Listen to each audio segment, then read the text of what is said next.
Sir আপনার কথা যতই শুনতেছি মুগ্ধ হয়ে যাচ্ছি। চলেন আমরা দুই ভাই মিলে একটা ডিল ফাইনাল করি। এই আপনি আমার দিকে তাকাবেন, আমি আপনার দিকে, এই তাকাতাকির একটা বিজনেস আর কি। চলেন। আকাশ পাটোয়ারি সাহেব, আমি আসলে এখানে বিজনেস করতে আসিনি। আমি এখানে এসেছি মানুষের সেবা করতে। যদি আপনি মানুষের কল্যাণ হয় আমার কোনো কাজ আনেন, আমি অবশ্যই আপনার দিকে তাকায় থাকবো। কিন্তু যদি আপনি কোনো ব্যক্তিগত স্বার্থে আমার কাছে আসেন, তাহলে আসলে আপনি এই রুম থেকে চলে গেলে উত্তম হবে। স্যার এতক্ষণ যা বলছে সবই সঠিক। আসলে স্যার ছোটবেলা থেকে একটু লাজুক তো, আর ঘুষ খায় না। যান। বুঝছি, স্যারের মনে হয় আমার ডিলটা পছন্দ হয় নাই। অসুবিধা নেই স্যার, আসি। আসসালামু আলাইকুম। চল।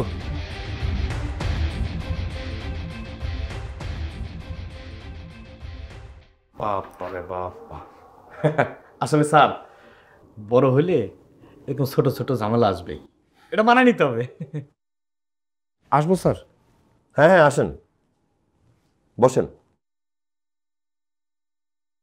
কি বলবেন বলেন। স্যার একটু সিক্রেট স্যার। হ্যাঁ, কোনো সমস্যা নেই, তাদের সামনে বলতে পারেন, বলেন।